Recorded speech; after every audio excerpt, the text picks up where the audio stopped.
Hey everyone, today I'm going to show you how to download and install Brave browser on your computer. Without any further ado, let's get started. First, open your web browser and in the search bar, type Brave browser. This will bring up search results related to the Brave browser website and information. From the search results that appear, click on Brave browser. This will take you directly to the official Brave website where you can safely download the browser.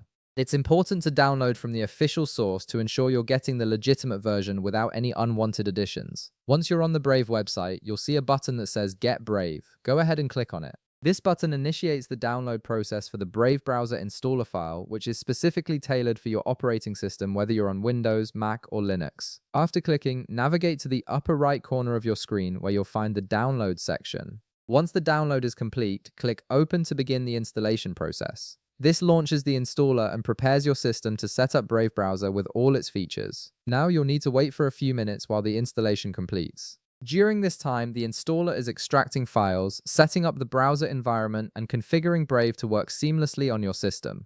The exact time this takes can vary depending on your computer's speed and available resources, so just give it a moment to finish everything automatically. And there you have it. You've successfully downloaded and installed Brave browser on your computer, giving you access to a fast, private browsing experience with built-in ad blocking and tracker protection. If this video helped you out, be sure to leave a like, subscribe, and I'll see you in the next one.